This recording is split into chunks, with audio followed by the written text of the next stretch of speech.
Yeah, normally waiting for that red light to pop up. But ladies and gentlemen, welcome to the Phoenix Podcast. I am your host. I am one of your hosts, rather, Phoenix. And this time I can say it this week. Tag team back again. Check and wreck and let's begin. Party people in the house. I have Chris with me. Big snow, Joe, party over here, party over Oh gosh. Oh my gosh. Hey yo. So listen, I'm gonna get the rhetoric out of the way first. um Yeah, please, man. Thank you. Leave us an email at feedback@thephoenixpodcast.com or leave us a voicemail at 678-753-5144. That is 678-753-5144. Let me just go on a quick rant for a second. Sure. The last couple of episodes, I just feel like we said a lot about Microsoft and the Xbox platform, but let me address the fangirls because I used to be in your pool over there in the Microsoft Kool-Aid. When a gaming company such as Take-Two and Rockstar announce a game, i.e. Red Dead Redemption 2, for people to be blindly idiotic and follow marketing to state that I'm sorry, just was reading something to state that one of the most successful franchises of all video game platforms in all the times of the world isn't going to hit a market such as the PC. You got to be out your goddamn mind. If you think Red Dead Redemption 2 is only coming on console, you'd be batshit crazy because Grand Theft Auto 5 made buku amounts of money. And I mean like buku for Rockstar and Take-Two, or 2K, whatever the hell they want to call themselves. I don't know why I said Take-Two. It's 2K, right? Because we're used to it, that's why. Oh, yeah. But no, they did make a lot of money. Roland bought a lot of shark cards, so he basically put everybody who works at Rockstar's kids through college. Basically. And for Xbox fanboys to just clearly just jump through the hoops, the mentions to state, yeah, we're getting native 4K games over here and yada, yada, yada. No. The only native 4K game at 60 frames per second without compromise is Forza. And the only reason that game is hitting that is simply due in part, it's a racing game. There's not a lot of effects that go into that, like a Gears of War where there's a lot of background noise, like a Halo where there's a lot of background noise, Wolfenstein 2, Far Cry, things of that nature. What, Wolfenstein? Yeah, Wolfenstein. Wolfenstein, yeah, that's her. No. No. Yeah, the Nazi killing game, Wolfenstein. I'm gonna do the first one and then the second one. I'll pay full price. I don't care. Well, the second one it picks up, but it also, you can pick this game up without knowing anything from the first one because it does a great job of going over it. Oh, like a synopsis. Like when you started episode 2 of any anime, they just give you a whole. Basically, like last time on Dragon Ball Z, something like that. Vegeta did the thing, and then he lost, and then Goku did it better, and then he won. Basically. So, and this is, I guess, my biggest problem. When the PlayStation 4 Pro hit, they touted 4K, the Xbox One X touted 4K. As long as it hits 4K on my TV, I don't care how it does it. But for someone to be naive to state that the Xbox One X is right there with PC on ultra settings, please don't show your stupidity to me. Please. Please don't, because we've got Donald Trump doing it literally every black ass day, and you will not disrespect me on Beyonce's internet like that again. It's just not going to happen. So, Microsoft fangirls, please stay out of my mentions because the block brigade will commence, and I will report you as spam. And I'll say you're a part of the Russian investigation or something like that to get you banned. It's not happening. I could care less. Bite a brick, get paper cuts in between your fingers. I don't care. I hope you hit the lottery and just become one number off for the rest of your life. And that's it. That's it. Yeah, enjoy your racing game and whatever indie titles made by Cheeseburger Eddie or whoever makes that shit that y'all play where one guy's got to break a brick and the other guy's got to kick a ball into a face or whatever kind of 8-bit dodgeball highfalutin nonsense that Highfalutin. dudes that don't shower and use Axe body spray as soap. So anyway, but here's the real reason. The reason. Where's Drew? God. Huh? Um, What the hell just happened?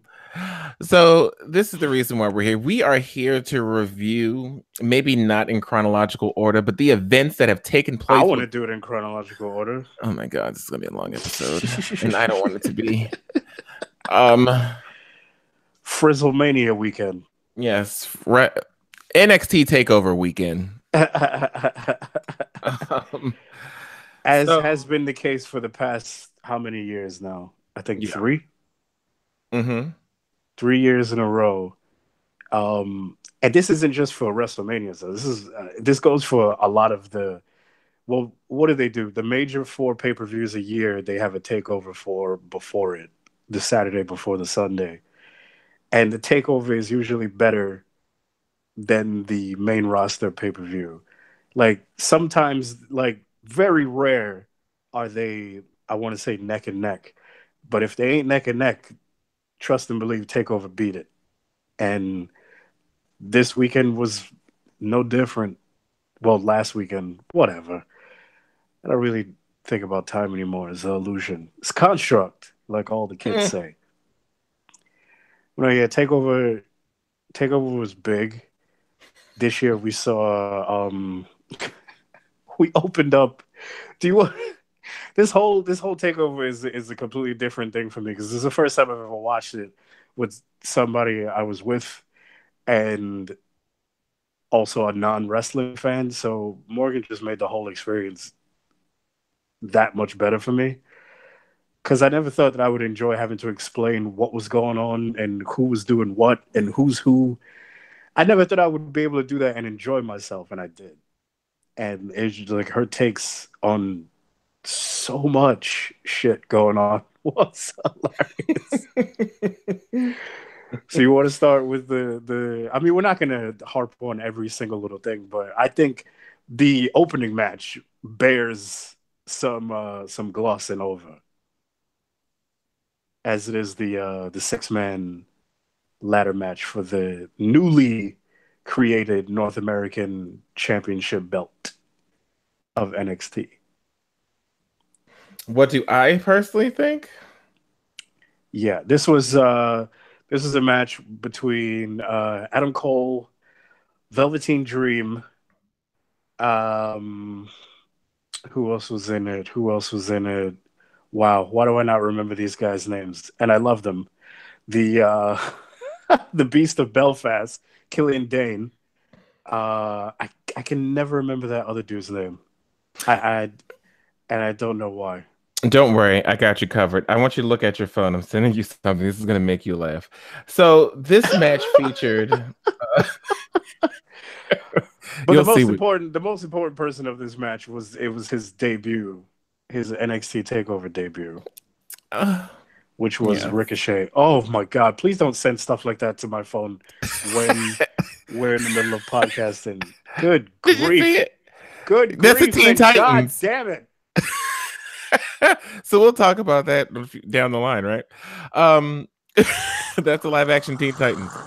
Um, Not only is it the live action Teen Titans, you have to remind me of that dumpster fire that is or was the Inhumans. Inhumans. Holy shit. When the world says this looks bad, DC says hold my beer. Unbelievable. Okay, Actually, no, it's very believable because, it's DC. yeah. So here's my take. I thought this match was match of the weekend. Truth be told, I thought, Did you now? yeah, because Ricochet, Velvet Bay Dream, EC3, That's the other Lars. guy. Yeah, I I mean remember EC3, but I don't remember who the other schmuck is. The guy who's always angry for no reason. Lars something. Yeah, Lars Ulrich from Metallica, Yeah, the drummer from Metallica. I don't remember that guy's name because he said I kept telling Morgan, I'm like, this is why I love the old school Memphis wrestling because, and that's why I used to love watching Glow because everybody was a character. I like characters. Don't get me wrong. There's a lot of great talent and performers and wrestlers that can go in the business right now that don't have like a thing or any kind of gimmick, and that I'm huge fans of. Like Seth Rollins is one. I mean, he doesn't really have a gimmick. He's just wrestling under an assumed name. You know what I'm saying? And that's it. He's just a really amazing wrestler. When Finn Balor's just Finn Balor, he's got no gimmick. When he's the demon, that's a gimmick, but he's not always the demon. And I don't, for some odd reason, think he's ever bringing that back out. But I like characters, and this dude, Lars, whatever, he's just like a dude, and it's ugly. It's disgusting as nothing to me. Like Velveteen Dream is a whole ass character. That is a big gimmick, and it makes me smile every time he comes out because it's somebody who is engaged, somebody who loves what they're doing, somebody who's putting everything into this character and who's a showman, a performer, a real sports entertainer, which is what the WWE is. And I think for somebody like that, he's really going for it. He's doing an amazing job. He's still a little green in the ring, but come on, man, who wasn't? That's what NXT is for. That's what the Performance Center is for. Give these guys a chance to, hone their skills before they get called up to the main roster. But yeah, like you were saying, match of the weekend. You think this yeah. is I think it was, and the reason why I said, I mean, just look at the spots in this match. I mean, one outside of the immensible talent that was in that ring. I mean, Adam Cole. I mean, listen, we can go down the road here with that one. Um, I mean, not EC3, Ricochet, when, and I swear I have to remind myself to call him Ricochet. Yeah, I So was saying, can we please call him Ricochet for the people who are probably listening to this? Like, I can't believe this character called Ricochet in wrestling, but you know what? That don't surprise me. yeah, yeah. Um, so basically, there was this one of many spots where two of the fat guys were on the outside of the ring, Lars and the Belfast Killian something, Dane, irrelevant Beast of people. Belfast. I remember Killian Dane because Killian Dane doesn't move like a big dude, and so far every takeover he's been a part of, he's literally almost killed himself just to entertain us. So I can't overlook that. The rest of Sanity, not so much. Maybe Eric Young, but Killian Dane has been doing some phenomenal shit for a big dude. I mean, don't get me wrong. I mean, if I were a wrestler, I would not want to wrestle him because he has like just grotesque body hair, like shoulders, back, just ugh. I would not wrestle him. Like you'd have to fire me. It's disgusting. Um, Well, he'd have to get waxed like damn near every. That is disgusting. you would have to get what I'm pretty. Continue. We're Um, not even gonna go down that road. yeah, that's just god awful. Should be a sin. So there was a spot where Oof. Lars and the Belfast guy, I forget his name already, they were outside of the Killian ring. Dane. Killian That's it. Dane. hmm I'll God forget it in damn 5 minutes because I don't I like. know. Um, where they're outside the ring, and as the guys, I think Adam Cole's tipping the ladder for Ricochet to fall back onto the floor. And the moment the ladder goes to a tipping point, Ricochet hits a backflip off the ladder onto the floor on top of these two guys. That Yeah. has never been done in the WWE before. Like And just a straight fluid moonsault. Like no one else but Charlotte have I seen do a moonsault that perfect. Like it's just I don't know. his high flying, let me just say this, his in ring work is second to none on both NXT and the main roster, including those cruiserweights. his it's just his in ring. Like, can you imagine when he gets called up? And let's just say it's next year around Mania time or after Mania, he gets called up. I want to see him and AJ go at it. Could you Oh man, imagine what that match would be? yeah, I can. I Because can it's imagine it. I mean, the match as a whole, it kicked off the evening and Adam Cole won the North I think it American happened when they Championship. were in the Indies, if I'm not mistaken. Not a one-on-one, but I'm sure in some sort of, how New Japan loves a three-man tag. Oh yeah. Um it kicked off NXT very, very well. It kicked off the weekend well because truth be told, as a whole, and I can say this as not only the match, but the show as a whole for TakeOver, top to bottom, was better than everything on that Mania card, top to bottom. I think the only match that probably two matches from Mania that should have belonged on NXT if we were to like mold them was that Triple Threat Intercontinental Championship match Mm-hmm. in Charlotte and Asuka. But you already know with the that triangle of talent with Grand Slam Rollins, as we're calling him now, Yeah, yeah. Finn Balor and The Miz. I mean, you're not going to get bullshit with that triforce of talent. You're going to get the best of the best, and they put on like as I knew they would. So that wasn't like a shocker or anything to me. But yeah, that 6-man ladder match opening up Takeover was ridiculous.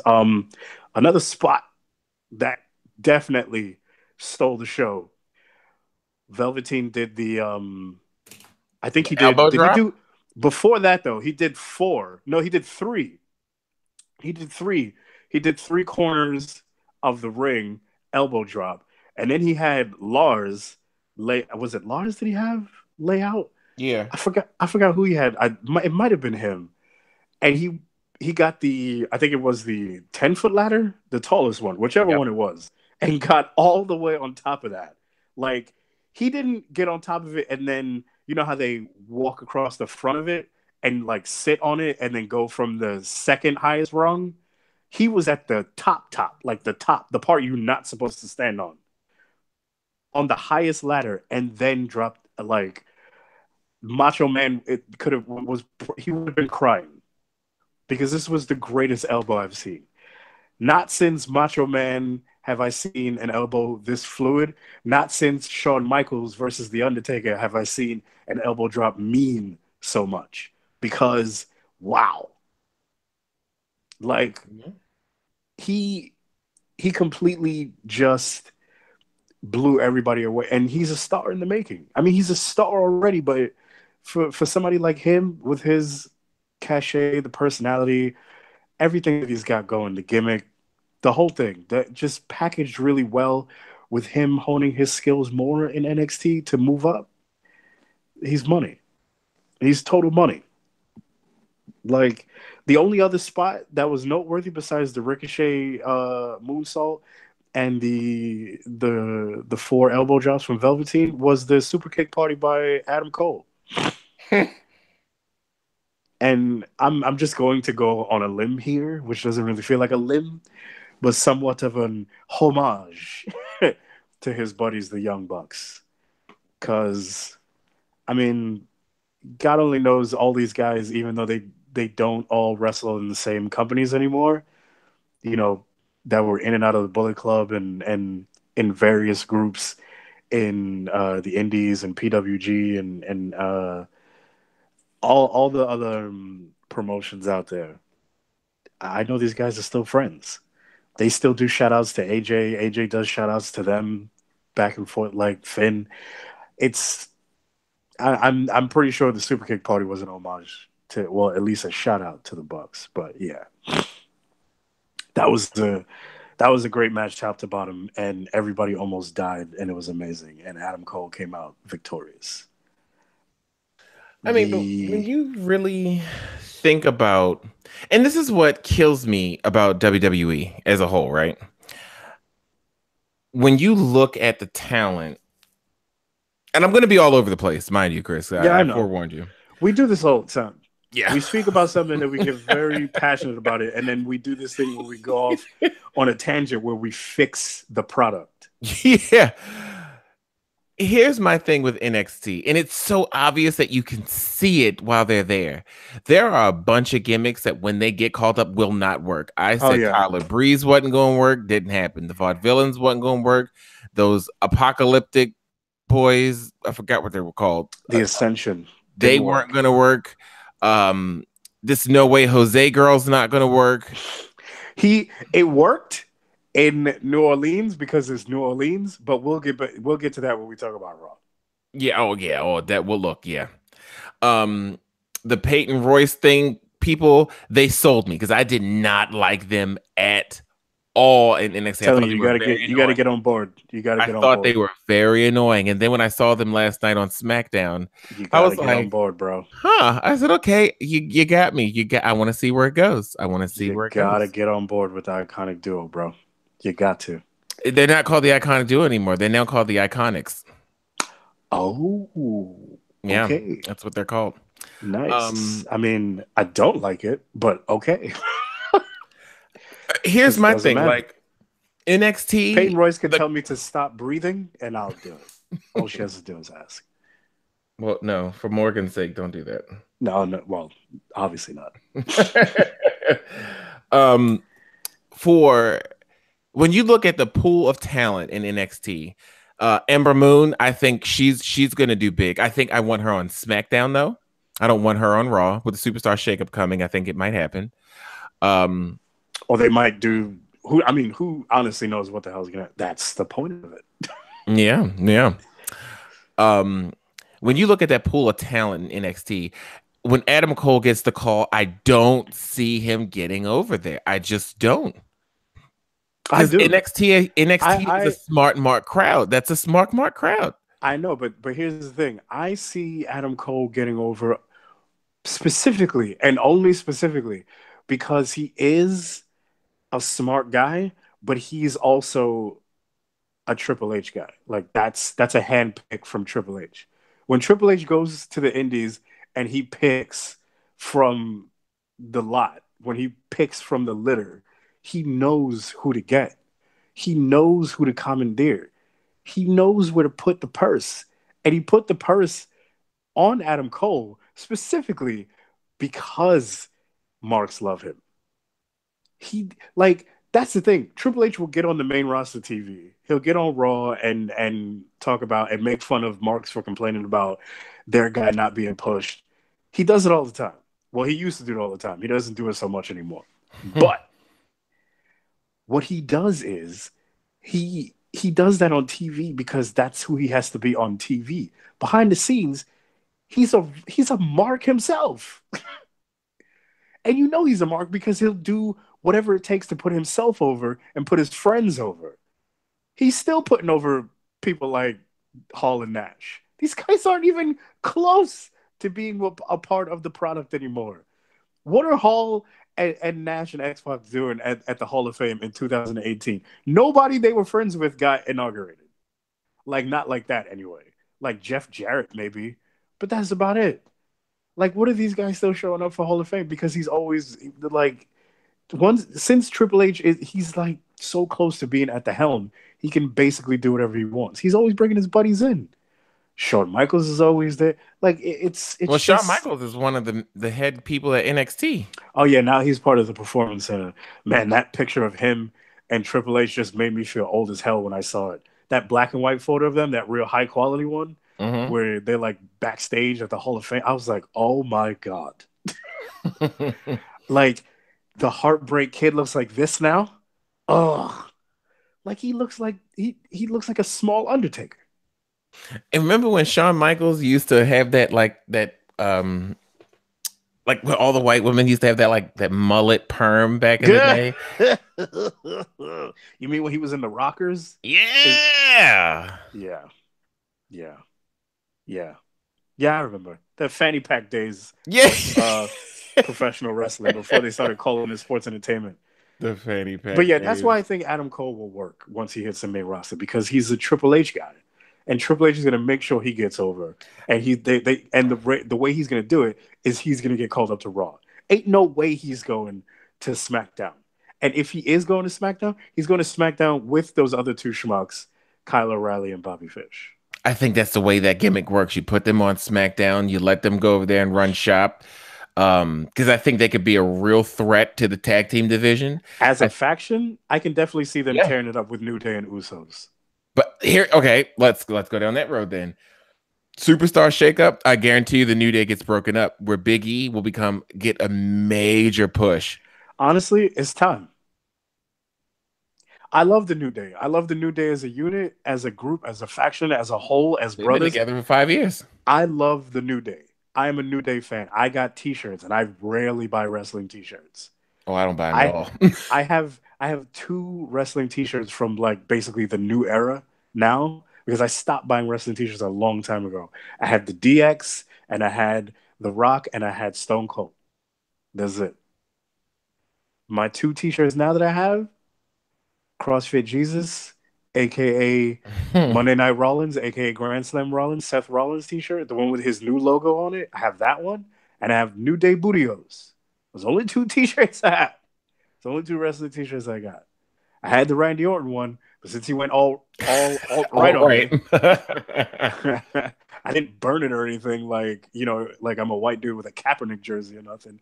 But I don't count it anymore. I got rid of it. I gave it away. So here's my thing.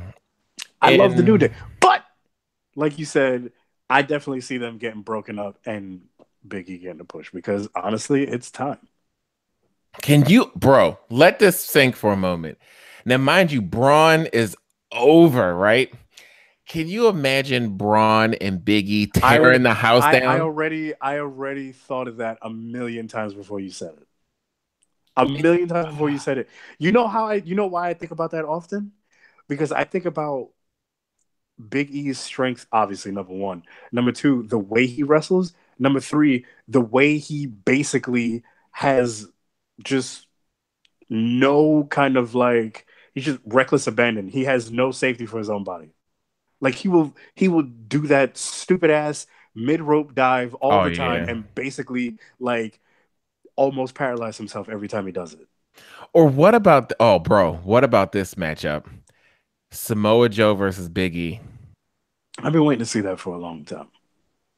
And Joe, listen, I feel like Joe that's to go happened to already in like a dark match or something, but it might have. Yeah. I need Joe to go to SmackDown. Let him tear it up over there as a heel. Big E. I mean, look, the smart marks in the arena are going to cheer for Joe. I mean, that's just going to happen. Yeah. I think, truth be told, I think you send Miz over to SmackDown. You put him in the championship hunt. That guy's been literally carrying Monday Night Raw since he's been there. And I wholeheartedly believe it. With promos and in ring work. Don't get me wrong. As much of a CrossFit Jesus fan as I am, he ain't got the promo chops like the Miz does. No, he didn't. And that's just a solid 10 out of 10 versus like 6 out of 10, 7 on a good day. Do you know what I mean? Like 7 when he has something to say, 8 when he's passionate about it. But Miz is always on 10. When he on a good day, Miz is on 12 to 15. When he's passionate, he's on 20. And that's starting from the shit that happened with him and Daniel Bryan when he was on SmackDown. Can we just say that was the resurgence of the Miz? Yeah, that's basically what brought Miz back into the okay, this is what we needed for like who knew this is what we needed from the Miz this whole time? But when we got it and we were finally there, we were like, okay, full steam ahead. Miz hit the ground running off that. Wait, bro, follow me down the rabbit hole, okay? 3 years ago, maybe 2, the Miz had to drop the mic moment with Daniel Bryan. Now that Daniel Bryan can wrestle, they can finally have their match. Dog, here's the thing. Now, here's the interesting thing.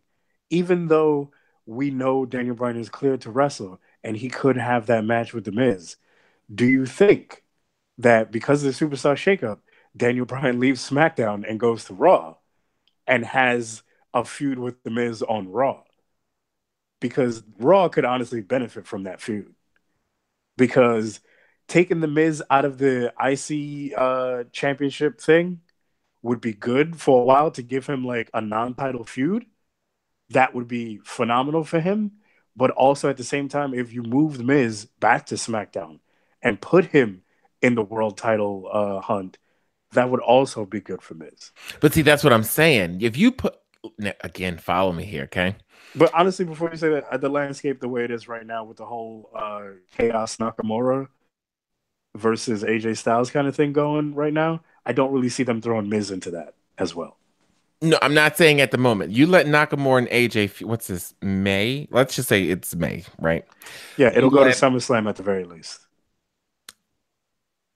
I'd say you let it go to the June pay-per-view, maybe July, Money in the Bank. It perfect, perfect. You let the Miz win Money in the Bank. Daniel Bryan then captures the gold at some point, and then Bryan and Miz duke it out when I'm just spitballing here, where Bryan might, let's say, drop the belt, Miz cashes it in, and then obviously he's owed a rematch. That rematch can take place at the Rumble or next year's Mania, something. I dig it. Now I like that. I like that as a long term plan for the two of them. What everybody else is doing, fuck them. I don't care. I like that. I like it as a long term plan for the both of them. But we're way off, deviated down that rabbit hole, and we haven't even scratched the surface for the hotness that happened on Takeover. I want to say, like, I just want to gloss over the women's title match real quick. Yep, go ahead. The I'm actually I want to say I don't want to. I don't want people. I don't want to be quoted on this. I don't want to. I don't want people to, use this against me in any way. But at the end of the day, what do I care? I think I'm starting to become a Shauna fan. Who? I think I'm becoming a fan of Shauna Glazer or Blazer, however the hell you say her name. Shayna Baszler. Shayna Baszler. There you go. I don't even like her. I've been saying her name wrong for years. Dyslexic Dan.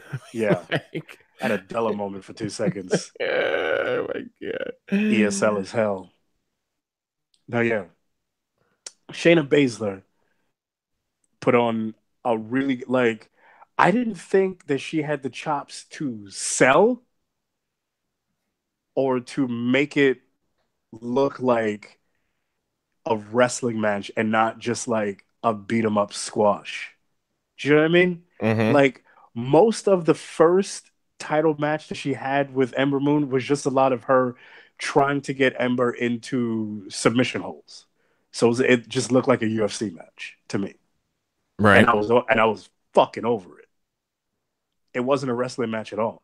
Trust me, I'm not like completely void of just like, oh well, as soon as you walk into these, these halls of the WWE, you got to be a wrestler. Now you got to unlearn all that MMA shit. Like I'm not a purist. I know you can't just forget everything you've learned for years, especially when you've been doing it for majority of your adult life. Now, what I'm saying is, once you step through those ropes, however, you have to show a little bit of that. Like even Ken Shamrock and Steve Blackman did some wrestling moves. Like it's got to be some sort of give and take. You know what I'm saying? But in the first match that she had with Ember Moon, there wasn't really much of that. During the Mae Young Classic, there really wasn't much of that. This match, however, at NXT Takeover New Orleans, there was a lot of that, and there was some selling too. Like she really sold that arm to the point where it looked like Ember was the aggressor versus Shayna being the aggressor, which is the norm here, because she's known for being a bully in the ring. The way she manhandled all of the like Dakota Kai and Kairi Sane, all the lightweight female wrestlers in NXT, she's just been like touted as a bully this entire time. She sold that arm like Ember was the aggressor, and I like that. I like that. I like the fact that she came into her own as a wrestler during that match. And not to sound so Dave Meltzer about it, but I'm starting to become a fan of hers, and I can see some high quality 4-star matches in her future. Hopefully sooner than later, because her buddy Ms. Rousey has got some polishing to do, and I feel like though it may be a hot take or whatever the hell you want to call it, I get that Ronda Rousey is a big name, but putting her on the main roster just because of that automatically, uh-uh. I get kayfabe and all of that nonsense, but to have her on the main roster and then say she wants a fair shot on the program and to just come up like everybody else came up, then you got to start from the rest where the rest of them started from. They didn't put Dana Brooke on the main roster automatically. She's They doesn't even still need to be there. exactly. They didn't put Sasha and Bailey and the rest of them on the main roster full stop when they first started. And them girls are good. And them girls can go. So don't even think about saying, shit like that and then just go, oh no, I start from the back of the line. I'm just like everybody else. Even though my first match is against uh the two people who run the company and somebody who's a Hall of Famer. Well, originally it was supposed to be The Rock and Kurt Angle's Yeah, I spot. know. But that fell through because The Rock was like, I ain't doing that. The Rock was like, I got 3 movies coming out around the same time that all look like each other. I can't. What? I got press. I got to do junkets. I can't be out of the fucking ring and train to do Have to get that. ready for Black Adam.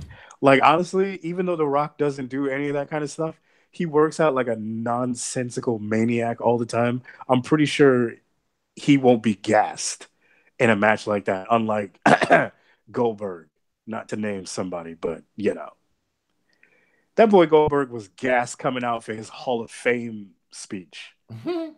He was gassed when they did the Hall of Fame lineup at WrestleMania. And he didn't even do a proper entrance. He just walked out. He did that punch kick thing that he does when he walks out for his entrance, and he was breathing so hard. I was like, dude, this is the guy that they put in a program to feud with Brock Lesnar to make him drop the Universal title to him, only to then have him lose it again? Dog. I was like that. I was like that made no sense for a quick cash grab for having Goldberg on TV. Whatever, dude. Can I just okay? Because I think it's no secret we're going to Mania next year. I'm not going to the Hall of Fame. I'm just not. Nah, I don't think. No, no, no, no, no. We like no. I'll do NXT Mania and then Raw. I'm not doing SmackDown.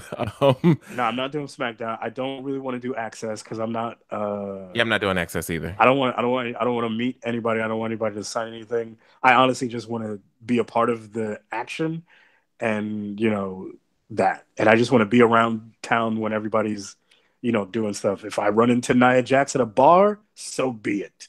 You know what You know what I'm saying? If I happen to share a beer with the Usos, then so be it. If none of that happens, then none of that happens. You know what I'm saying? If I get to hang out with Xavier Woods and maybe play some games with him in Chinatown, then it happens. But if it doesn't happen, it doesn't happen. But I ain't going to Access, bro. I ain't doing none of that extra shit. That's a lot. WrestleMania weekend is a lot.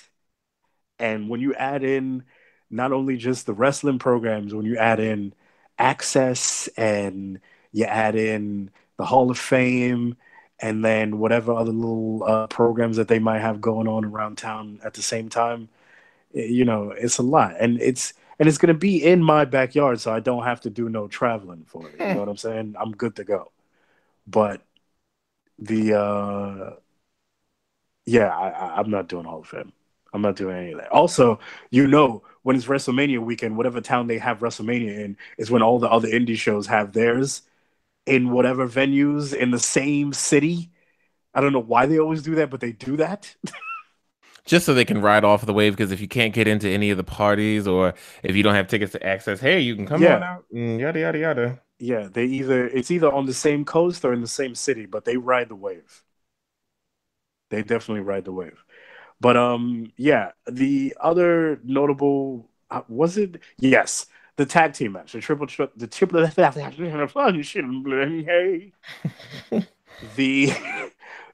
threat tag team match, with the Authors of Pain, the random uh, team of Roderick Strong and Tyler Dunn,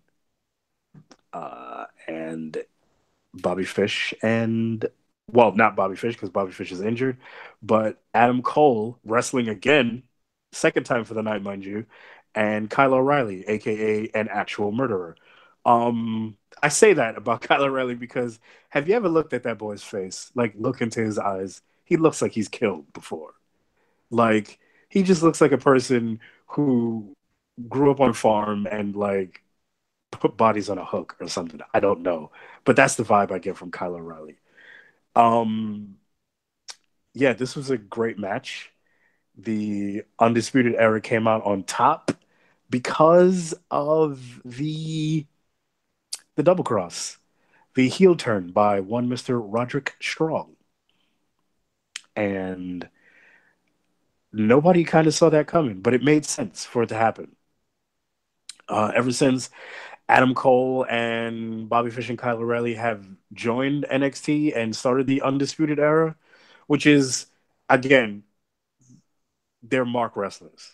They're indie darlings.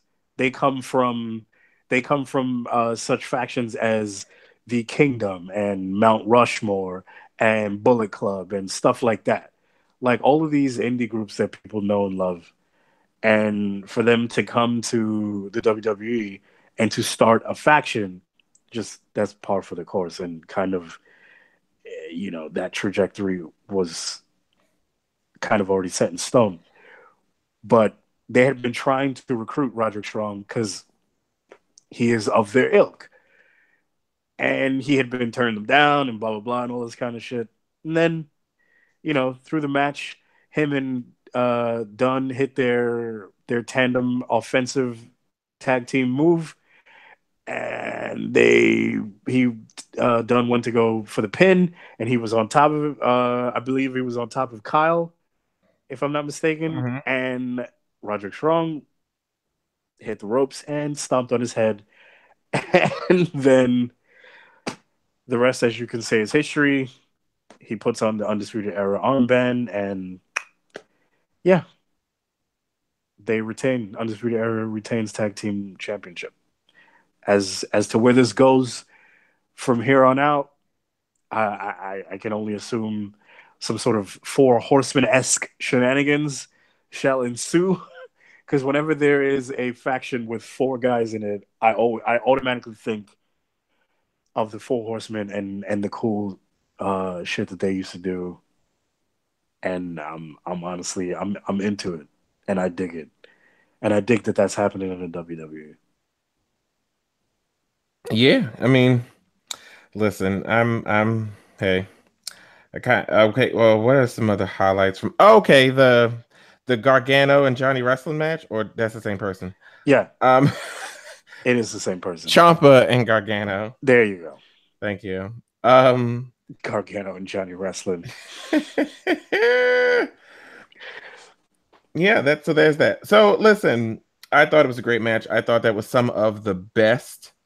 Um, that was easily some of the best, like storytelling. And here's the funny thing: a lot of people who don't watch wrestling, they're like, "Well, how can you tell a story in the ring?" And growing up watching the Generation era, where Bret Hart and Shawn Michaels and Owen Hart and the British Bulldog Davey Boy Smith, in like my very, and this is like so reminiscent. I will remember like it was my birthday where it, because it kind of was SummerSlam 1994 in the United Airlines Arena in Chicago. The WWE came there, or WWF at the time, came there for SummerSlam. In the there were two main events that evening. It was Undertaker versus Undertaker, and then it was Bret Hart versus Owen Hart in a steel cage match for the WWF Championship.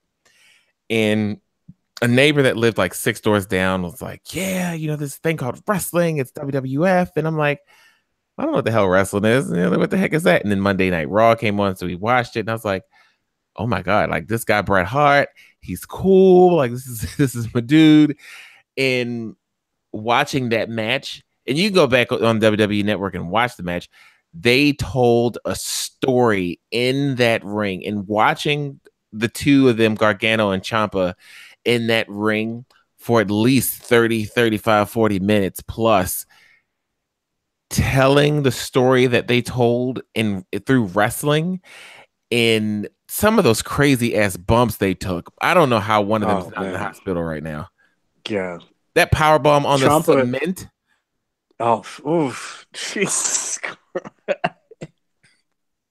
Ciampa ended up at the end of that match looking like Johnny Gargano's logo. Like he has the one eye shut closed and then the one eye open. Like it looks like he's winking, but it's just because yo, they were. It was easily, like you said, the best storytelling I've seen for. And again, when people ask how can you do that, like don't don't think that you need to have seen all of the things leading up to this moment. Just watch the video package before the match, and you will see what the two of them have gone through to make it to this point and why this match is going on. That's why I'm telling you, feuds that have nothing to do with titles sometimes are the best feuds. Because I get it when there's a prize on the line, but when there's nothing but either pride or revenge on the line, it makes for some of the best storytelling and, quite honestly, the best wrestling.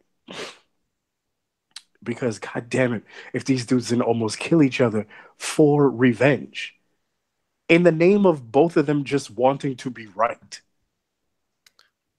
But you know what though, and let's take the characters out of it. I mean, obviously those two are like really good friends in real life. Yeah.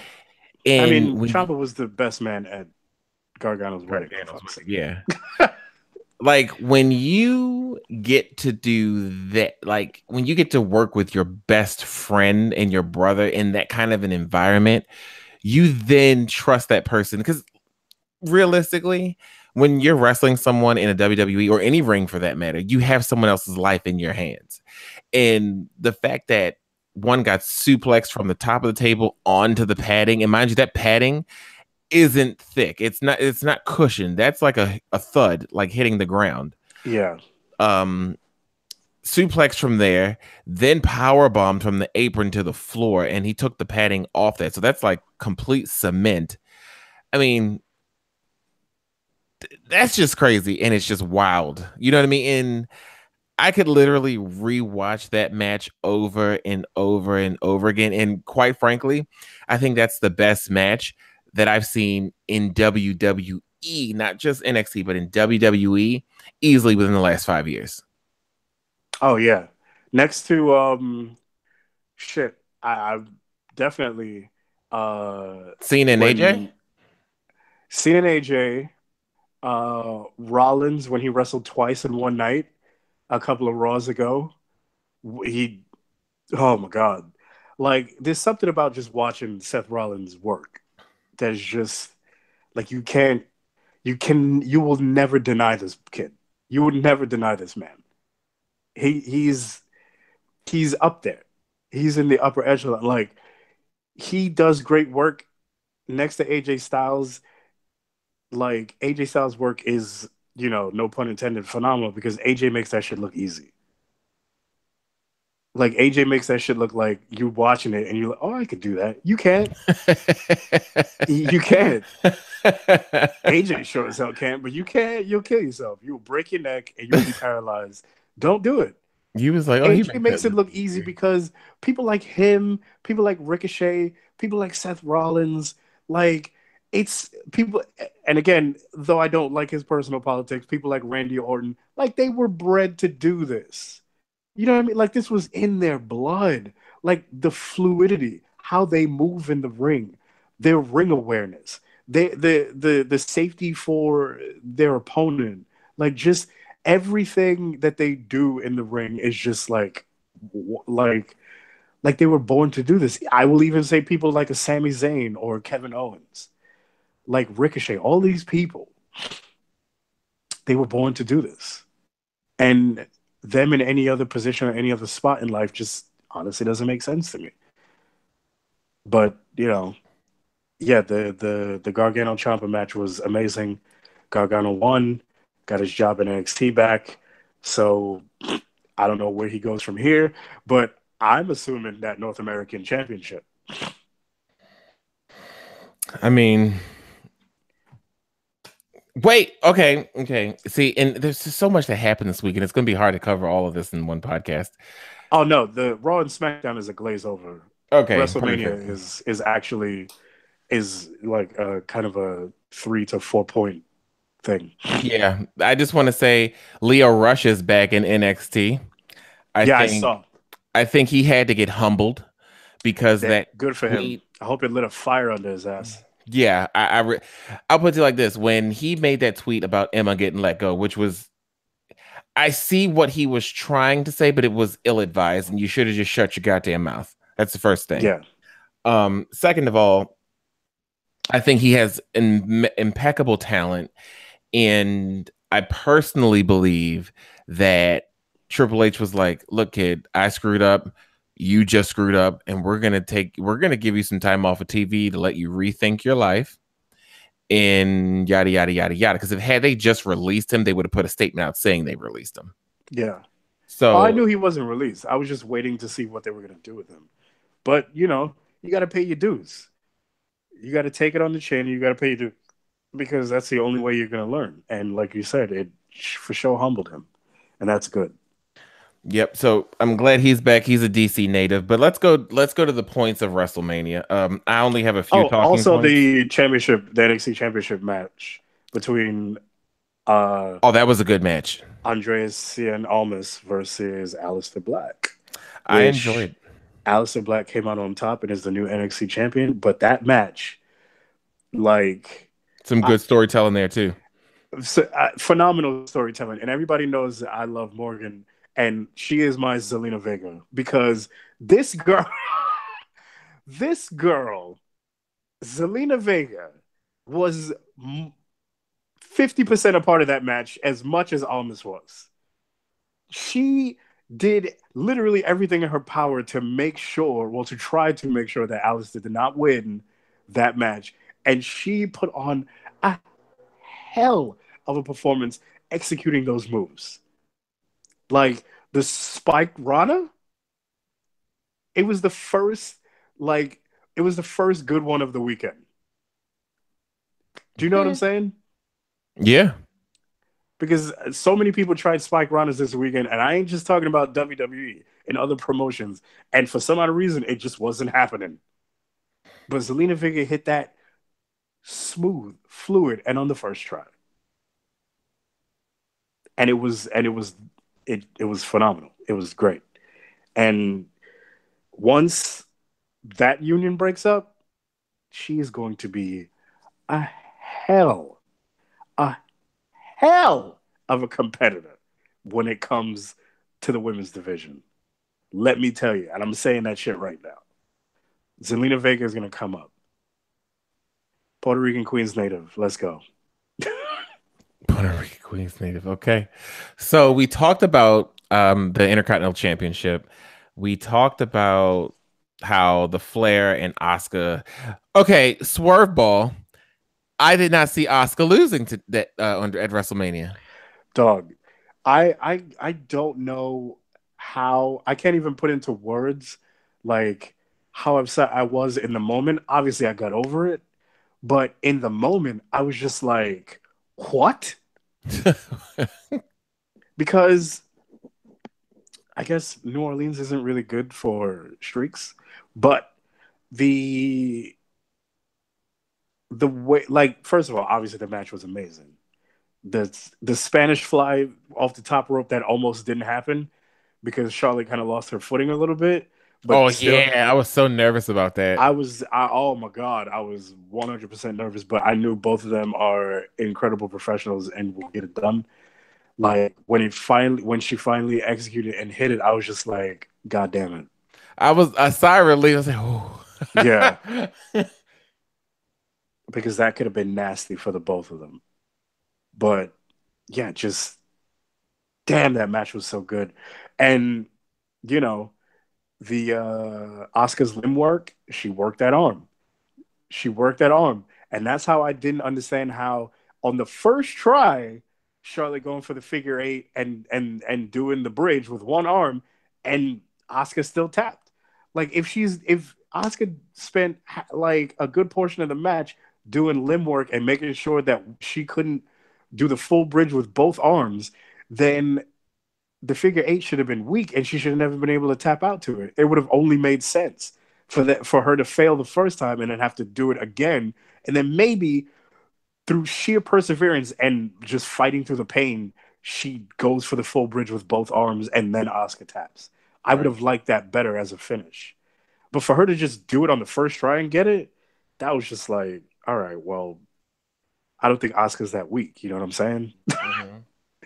And for you to build her up as this undefeated, unbeatable monster to then not lose, not I don't want to say to a weak opponent, but to an opponent who's been severely weakened by her throughout the match for one of her primary finishing moves to defeat her, I just think didn't make sense as far as like, storytelling in ring.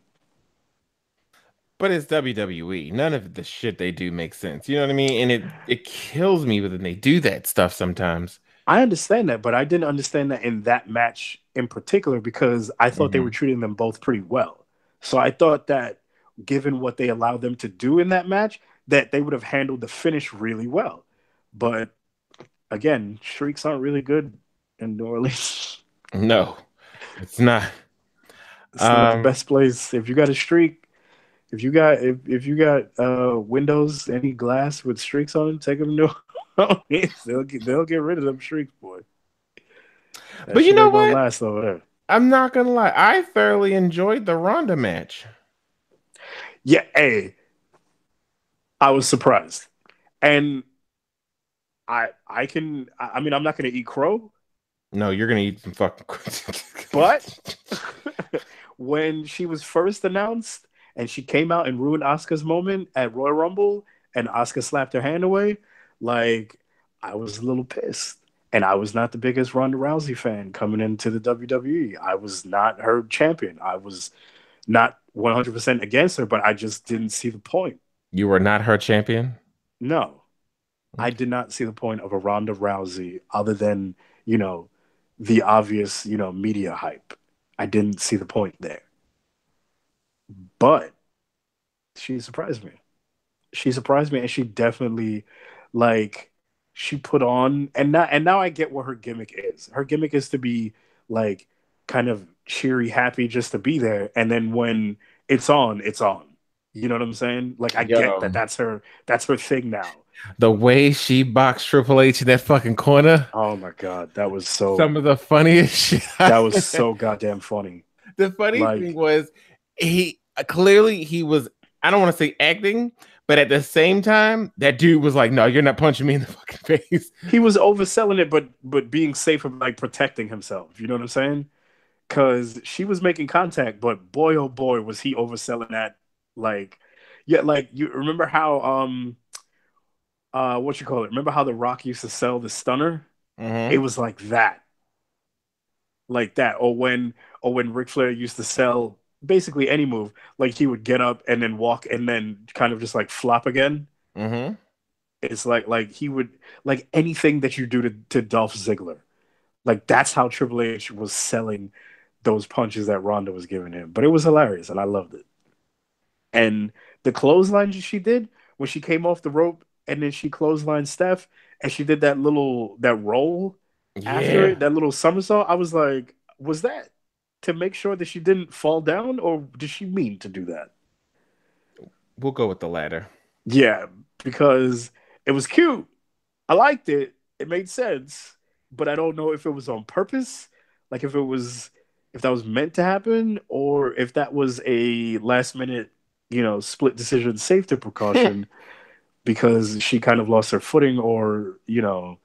But in my mind, as soon as it happened, I was just like, it was like Guile from Street Fighter, somersault. Like that's what I heard in my head when she did it. But I liked her performance in that match. She did well.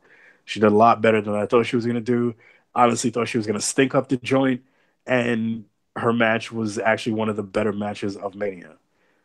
Which, coming from uh, somebody who's retired, somebody who doesn't wrestle, a former wrestler that doesn't really get in the ring that much, and now basically runs NXT, and somebody who just came straight out of MMA UFC background, that was one of the better damn matches of the night.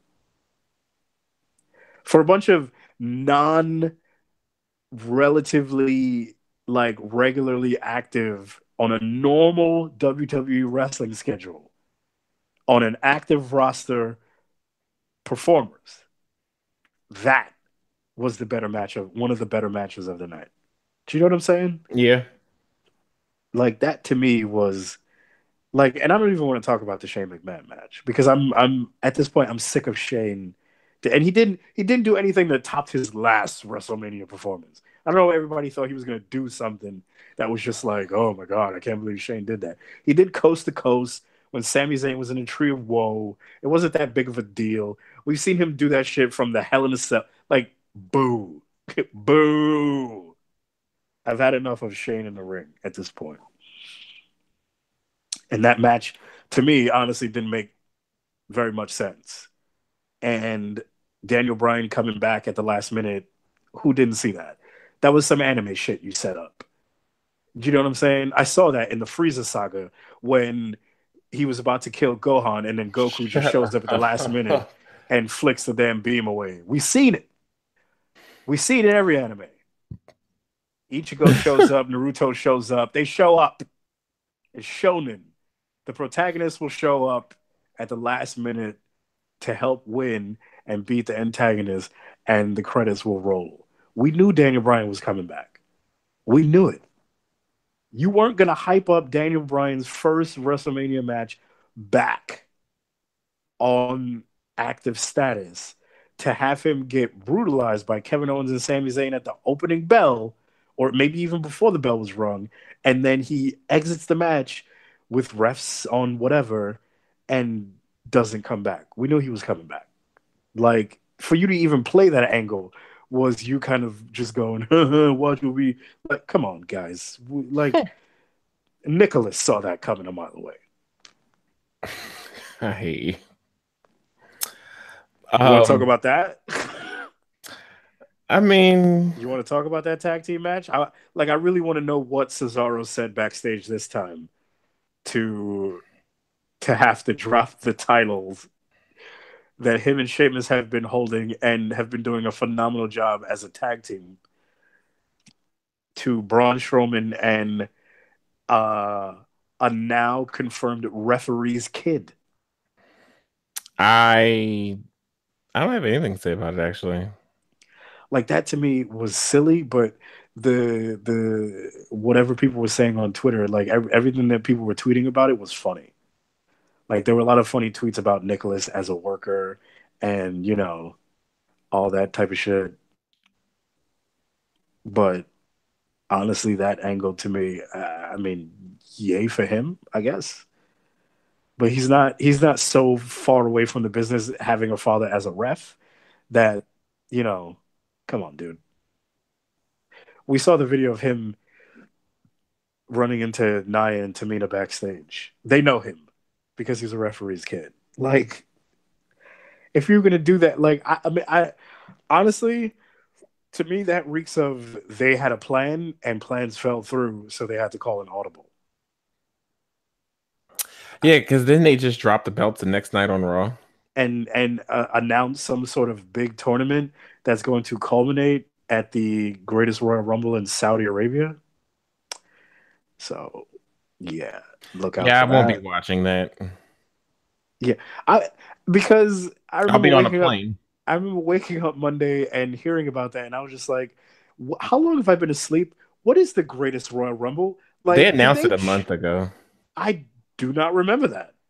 Yeah, they announced it. They didn't go into too much details about it, but it was announced. That dude, I was so lost, absolutely lost. But I'll be anyway, on a flight to LA, so I know I'm not watching it. yeah. So now that we know what it is, etc., etc. They just keep coming up with pay-per-views. Maybe Great Balls of Fire is dead, so they have to come up with a new one. Yeah, it's Anyway, called. Never mind. Uh, um, I don't have anything else as far as the show is concerned. The Nakamura AJ match for me did not live up to the hype.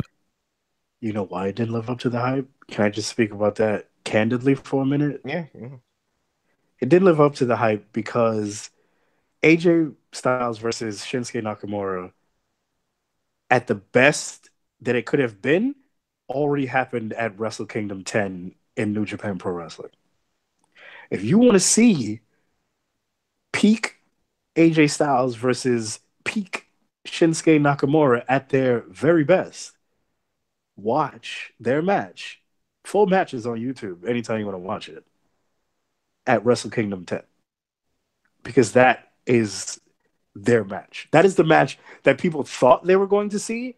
And when I say the match people thought they were going to see, the caliber of performance that happened in that match, though people had not seen it, is what they expected to see in their match at WrestleMania. Like, I'm talking that match that Shinsuke debuted with Sami Zayn in NXT. That's the kind of caliber of performance they thought they were going to get at WrestleMania. And they didn't get that. And the reason they didn't get that is because Sami Zayn can wrestle a strong style match with Nakamura.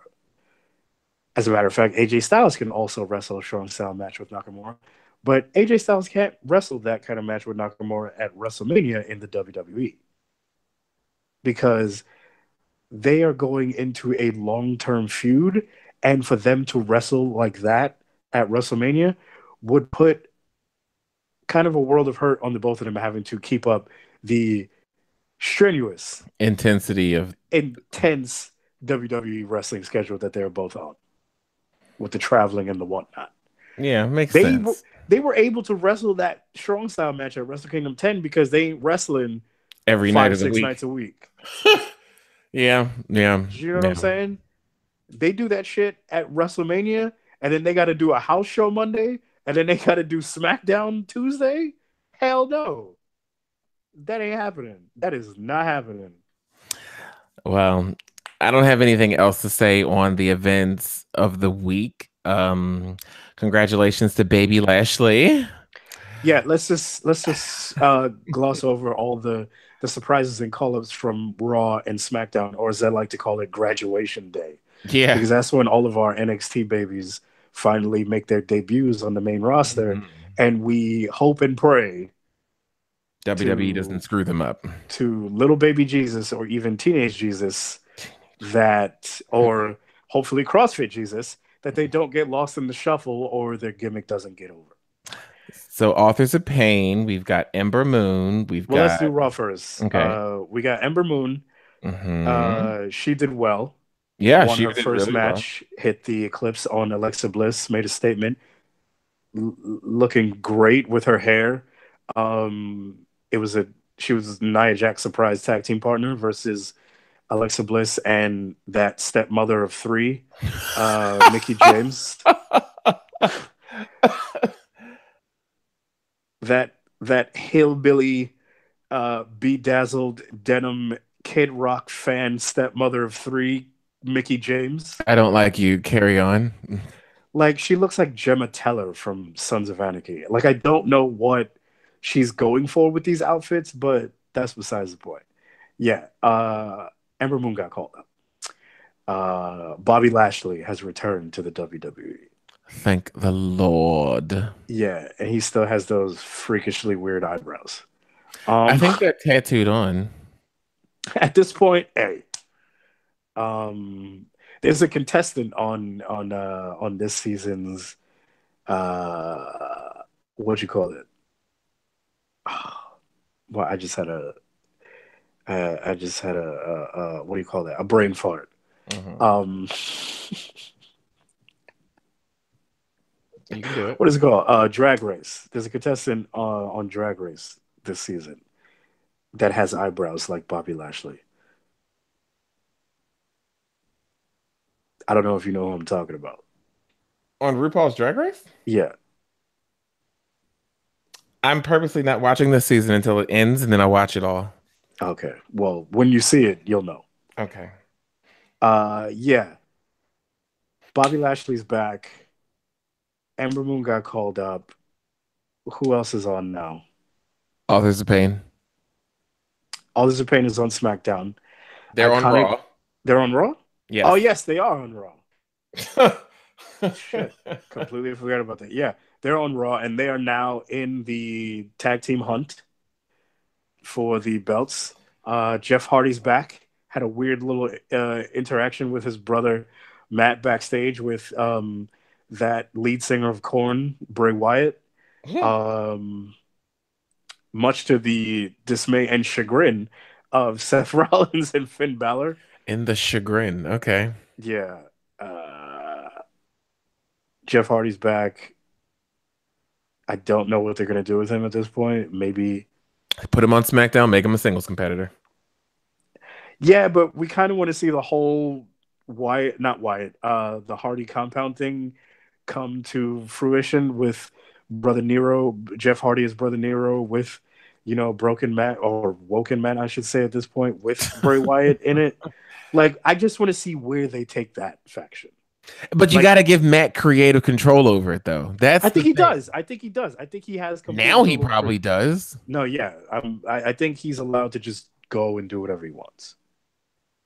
Um, Um, there was really no call ups or returns on SmackDown outside of the Iconics. Paige retiring on That Raw yeah, and then showing up on SmackDown as the new GM because which Daniel kudos to Bryan them. is now cleared to wrestle as a competitor, so he's no longer GM. He's Here's the thing, he's not doing a full-time schedule. He's He's not doing a full time schedule, but he is also no longer GM. well that too. He's doing TV and pay-per-views. Yeah, he is the indie darling Brock Lesnar. Like he's I think they're not. just trying to play it safe. They don't want him to get Oh no, like they an definitely play it safe because yeah. that entire match with him and AJ Styles last night, completely like everything, every little fucking thing they did, I was like, like I, and there was one move that AJ hit that he literally, like Daniel Bryan, literally smacked his head against the mat, and then was like cupping his head, like holding it, like the top of his, and I was just like, are you kidding me? And it's just like this, like for me as a Daniel Bryan fan gives me anxiety and I can't deal with it. Yeah, and knowing okay, I haven't watched the match and I'm purposely not watching it because of that, because I don't want to get freaked Yeah, out. don't, like I Shinsuke comes out before it ends and just attacks AJ Styles. So it should like don't bother. Okay, perfect. You Um want to talk about that promo on SmackDown? which promo? Shinsuke Nakamura?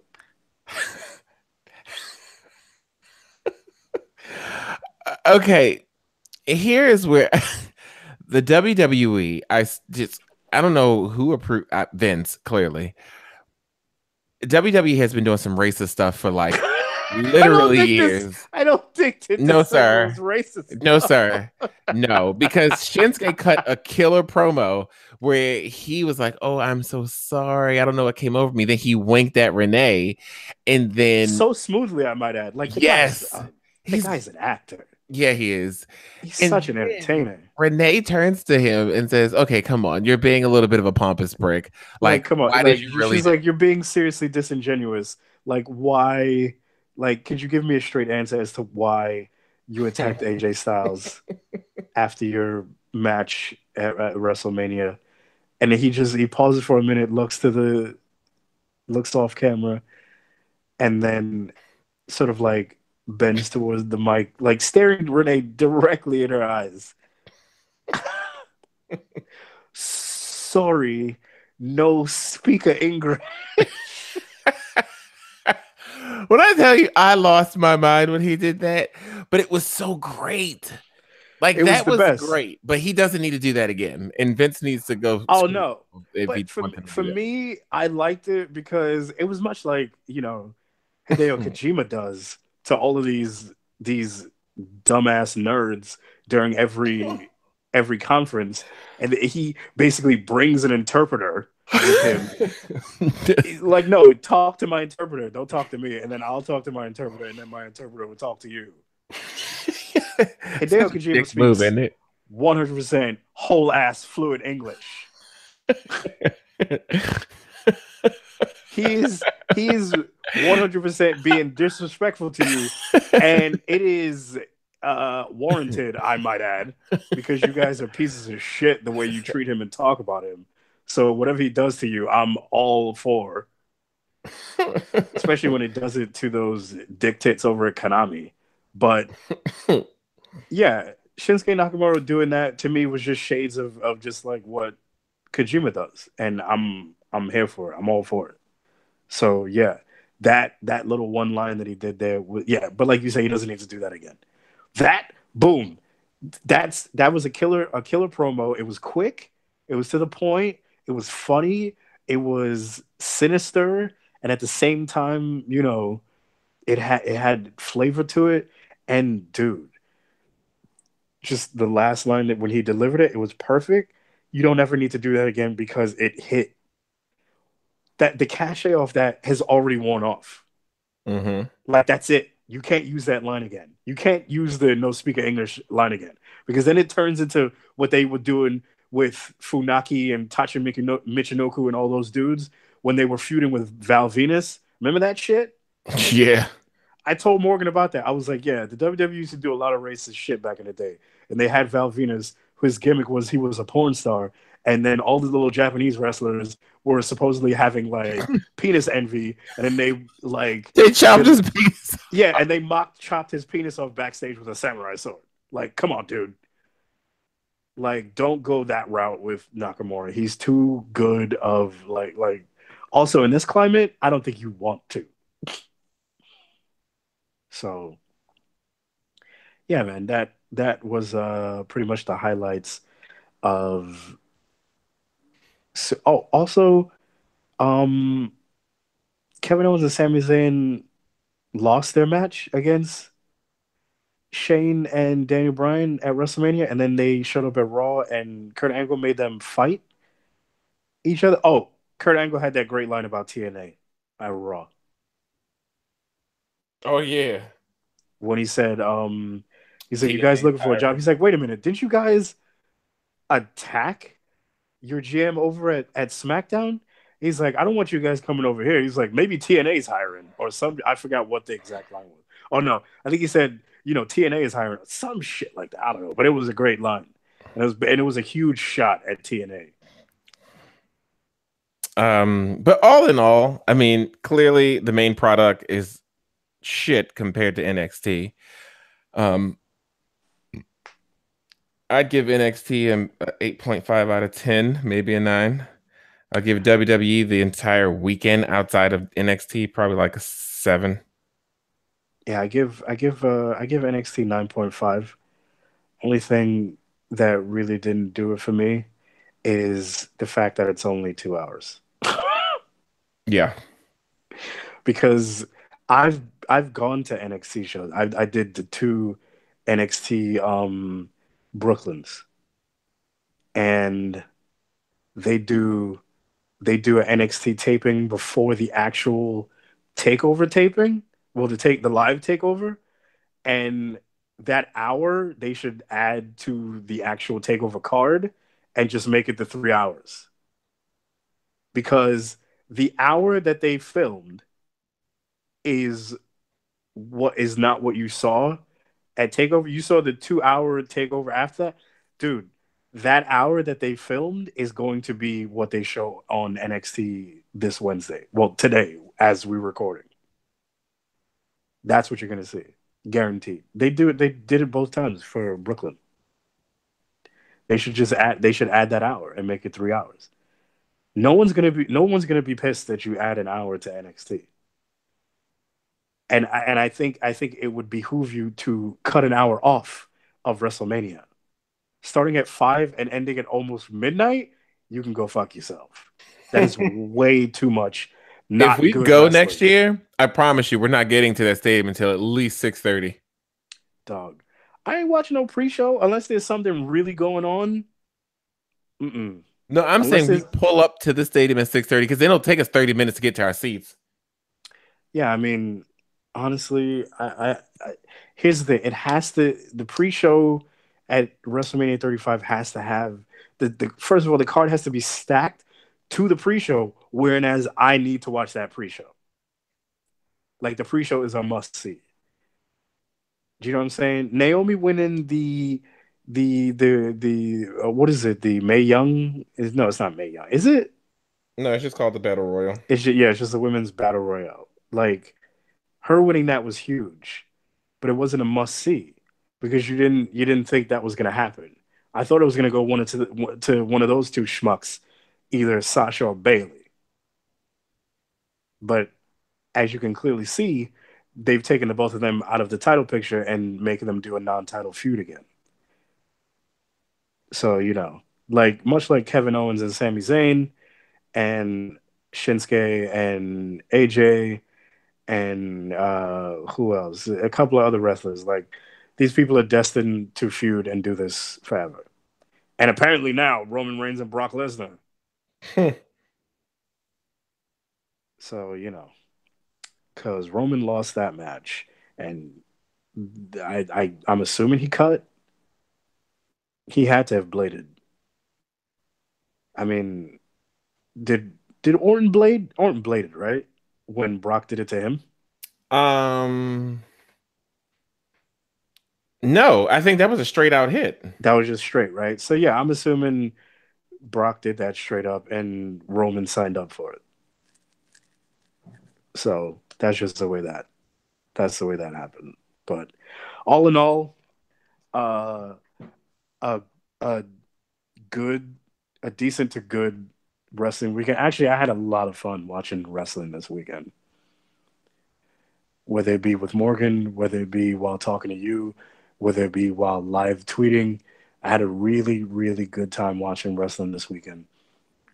There was a lot of good shit that happened at Ring of Honor between Kenny Omega and Cody Rhodes. Again, another dude who was let go by the WWE because they wouldn't let him do what he needed to do in order to, you know, connect with the fans. And I don't even want to say get over, stay over, because he was already over. But yeah, Cody Rhodes is doing some good shit over there, Ring of Honor and in New Japan. So Mhm. yeah, all in all, a really great wrestling weekend, and we will definitely see you guys next WrestleMania. I don't think we're gonna do another wrestling episode until I guess SummerSlam. So August. Yeah, that's what it looks like. Yeah, the only other month in the year that starts with the letter A. So Mm. yeah, I think we should just do one of these for SummerSlam and WrestleMania because Survivor Series don't really tickle me no more, and Royal Rumble don't. You know, we didn't do a Royal Rumble episode this year, did we? No, we didn't. We did not. Yeah, see, so yeah, so I guess we wrap up by saying say your prayers and take your vitamins and pray to the big man upstairs. You know, that's it. That's where we're going to hang that. Ladies and gentlemen, thank you for joining us on the Or like podcast. Booker T, Hulk Hogan, we coming for you. No, no. Chris, take us out. Bye.